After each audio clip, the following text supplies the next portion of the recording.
By winning round 10 of the BPR Global Series at Nogaro in the southwest corner of France, Ray Belm and James Weaver secured the challenge with McLaren with 1 round to go. Next stop was Zhuhai in China, where I finished second in the first race there 2 years ago, sharing a Porsche 911 Turbo with Franz Conrad.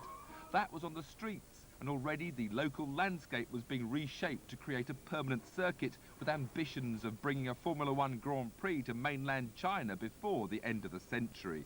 The extensive plans set the track amid a huge golf and leisure complex, and 2 years ago it looked a long way from reality.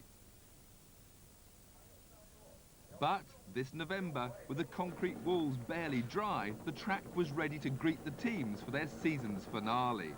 The paddock was a rather makeshift affair, but the Dragons danced with delight.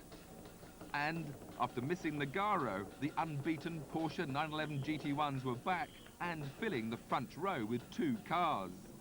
Some imported glamour, and the man who beat me 2 years ago, Bob Wollek.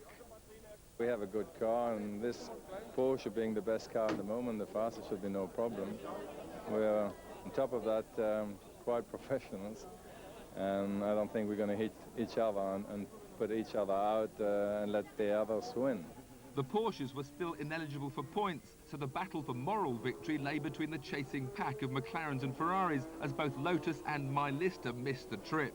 The rolling start was a rather ragged affair as James Weaver chased his GTC teammate in their newly liveried red and white McLarens, while behind, 2 Marcuses took on a horde of Porsche 911s for GT2 honours.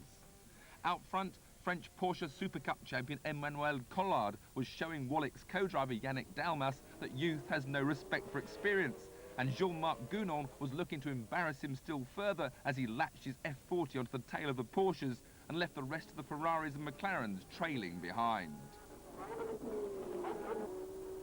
Onto the pit straight, dodging the dust, Gounon had the boost well cranked up and could match the Porsche for straight-line speed, but not for fuel consumption. With 4 hours to run, it would be a long race in the oppressive Chinese heat, but the Ferrari team had decided to attack from the word go, while the opposition settled for a more conservative pace.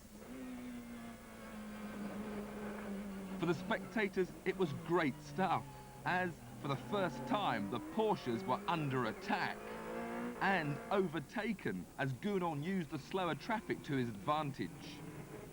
John Nielsen was having another of his off days in the cockpit as the 95 champion wore number 1 for the last time, and Gounon was soon put back in his place by Dalmas in a demonstration of the advantage of ABS brakes.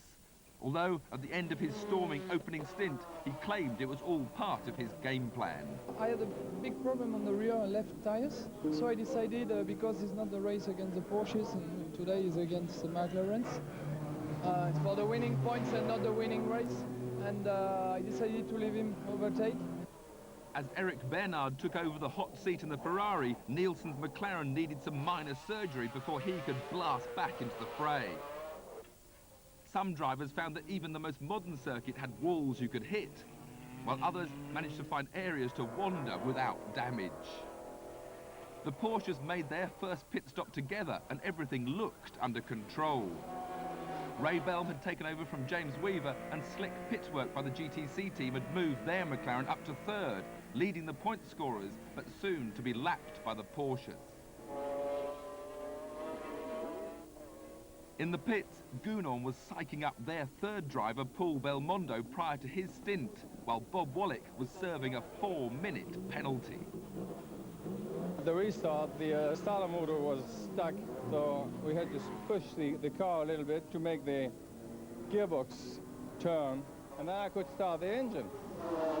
And the official probably saw that we push-started the car, which we did not do. Despite the penalty, the Porsche crew would fight back to 5th, just 10 seconds behind 2nd, a position held by JJ Lehto in the Belm McLaren as the race entered its last quarter. But that man Gounon was back in the Ferrari and back doing the overtaking. However, the powerful Ferrari needs more fuel than the opposition, and it was soon in for its 4th stop, with Gounon getting out to hand over to Eric Bernard for the final sprint to the finish. Jean-Marc was exhausted by his efforts, but Lehto now looked to have 2nd place secure until the heat got to him as well. Collard's co-driver Ralph Kellerner took the flag 2 laps clear of the pack, led once again by the Ferrari. You can't imagine how we are so happy, because you know we have so many problems during the year. So today it was, I say, very, very nice.